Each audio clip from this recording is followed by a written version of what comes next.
was winter break 2015. I lived in a townhome about 10 minutes away from the college I attended. For the sake of context, I'm a female. I lived with 4 other girls I met during my first 2 years living in the campus dorms. All of them went back home for break, so I was left home alone. I had an internship that I had to stay in town for, which was fine by me. I enjoyed the peace and quiet. Plus, flights back home were wildly expensive during that time of year. The first couple weeks were fine. I actually got a lot of work done. But that's when things started getting weird. Back at the start of the previous semester when I had first moved into the place, in one of the townhomes across the street, we met a guy around the same age as us. I assumed he went to our same college, but looking back, I never actually asked him. He just kinda looked that age, so I kinda assumed he did. He always acted sort of creepy and awkward. He would often try to spark up conversations with us as we walked outside to our cars. A month into the semester, and he walked up to me, really nervous, and asked for my number. I already didn't like to give out my number to guys who asked for it, but I could tell it took him a lot of courage to ask, so I opted to give him my Snapchat username instead. He happily agreed, and I went on my way.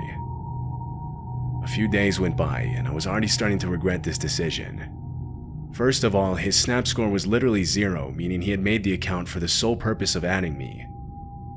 I wanted to give him the benefit of the doubt because he was new to the app, but some of the things he would send me were just downright inexcusably creepy. Like, he would send pictures of my bedroom window at night saying he was about to go on a late night run, or a picture of campus asking if I was in class and which building I was in. Anyway, fast forward back to winter break and he was still sending snaps like this. What creeped me out the most was he picked up on the fact that I was home alone because he kept sending pictures of just my car parked in front of our townhome.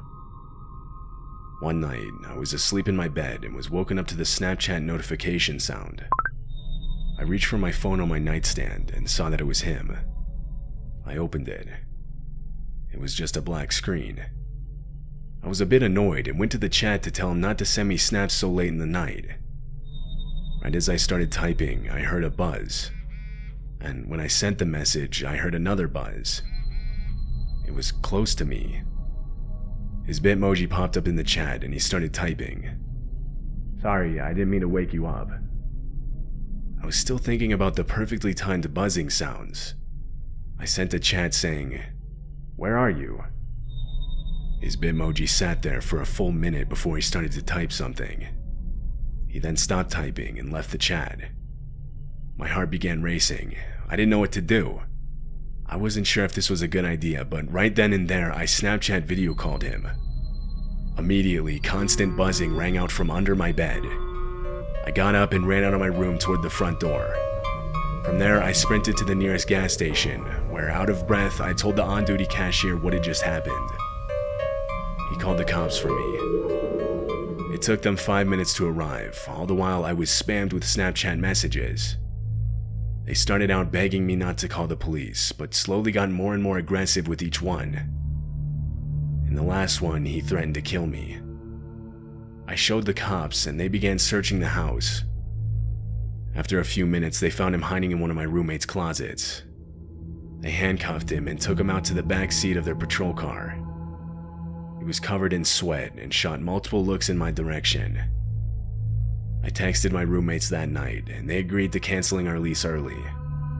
Within the month, we all had moved into a house 25 minutes away. I don't know what ended up happening to the guy. I never kept up with his case. I've since stopped using Snapchat.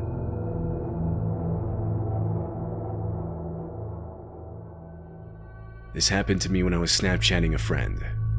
I'm only 14, a freshman in high school. My best friend Anna and I were Snapchatting back and forth one night while I was studying for a big test I had the next day. Our conversation was starting to get dry. She sent me a snap of herself in her room without a caption. I replied, ranting about the test I had tomorrow, saying how unprepared I was for it, and asked her what she was doing. She sent me a picture from a different angle, this time showing homework in front of her with the caption, "Yeah, well, at least you don't have a group project due tomorrow that we've barely started on." I analyzed the photo a little longer, trying to see what class the homework was for. As I was doing so, I noticed something strange in the background. It looked like a shadowy figure was standing in the corner of her room. I quickly sent her a message asking if anyone else was in the room with her. She replied saying that she was home alone. I was starting to get really scared at this point, but I didn't want to alarm her, so I sent her another message saying that I had to focus up and go study for my test. Immediately, she opened it, but minutes went by and she didn't respond, which was pretty uncharacteristic of her. I started to worry that something was seriously wrong. I began regretting not screenshotting the snaps so that I could have gotten a second look and proved that I was just overthinking the whole thing. I called her, but she didn't answer. I sent a few more chats, but I still didn't get a response. I was really starting to panic, so I decided to go to her house and check on her. She lived only a 3-minute bike ride away. When I got there, I saw that most of the house lights were on. I called her again, but she still didn't answer. I was about to give up and go home when I noticed her bedroom window was slightly open. I grabbed a screwdriver I found lying on the ground and climbed up onto the roof where her bedroom window was. I looked inside her room, and that's when I saw the shadowy figure again standing in the corner, but this time it was closer to her bed. I knew I had to act fast, so I broke into her room and tackled the figure. It was an older man. He was much bigger than me, but I managed to jab the screwdriver into his left shoulder before he could overpower me. He screamed out in pain before diving back out of the window and down onto the lawn below, grabbing his left shoulder as he ran. I looked around the room and realized Anna wasn't there. I yelled out to her and got a response from downstairs in the kitchen. I explained everything, and we both used her phone to call the police. Police located a blood trail and followed it a few yards down the sidewalk before it abruptly disappeared, suggesting the man got into a car. Anna said how after I told her I was going to study, she put her phone down and went downstairs to make some food, which explained why she didn't answer my calls. That's when, a few minutes later, she heard the commotion upstairs. It's horrible to think about, but I honestly wonder what would have happened if I never noticed the guy on her Snapchat.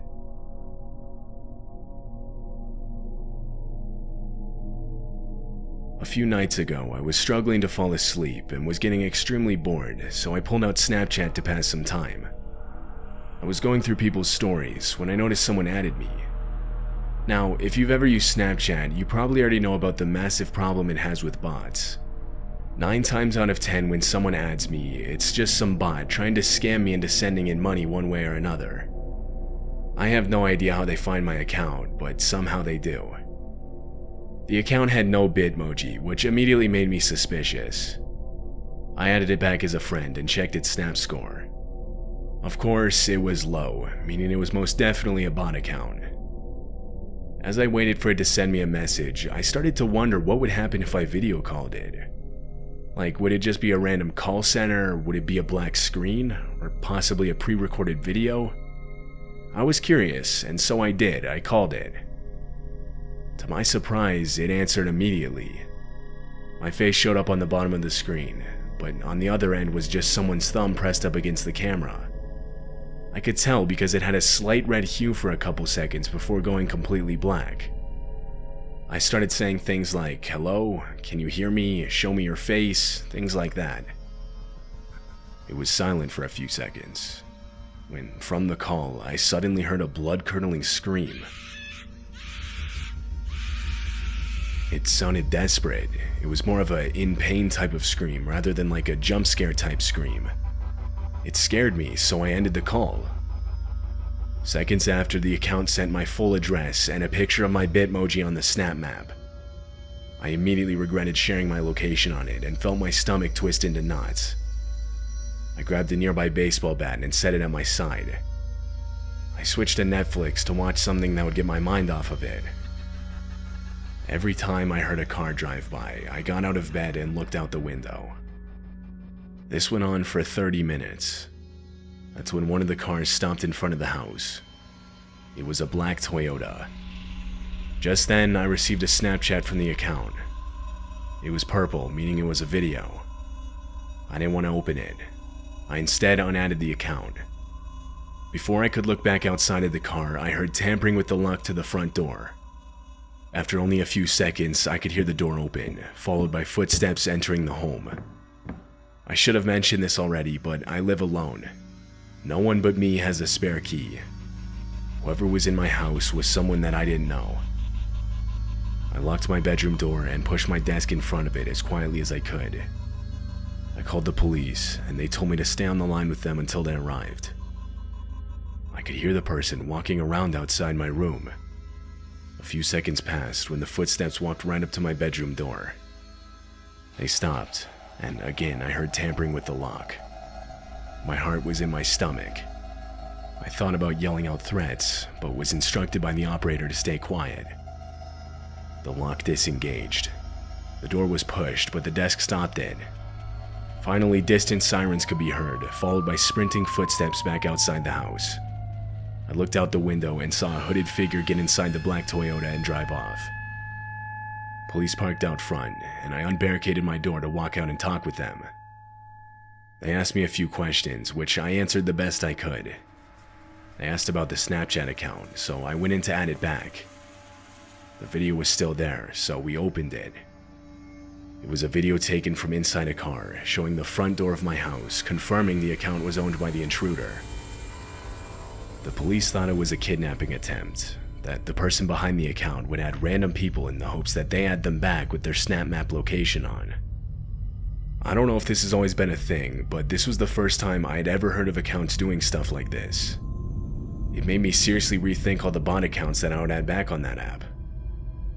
I turned my Snap Map off and deleted the app off my phone. They were unable to trace the account back to anybody, so whoever it was is still out there.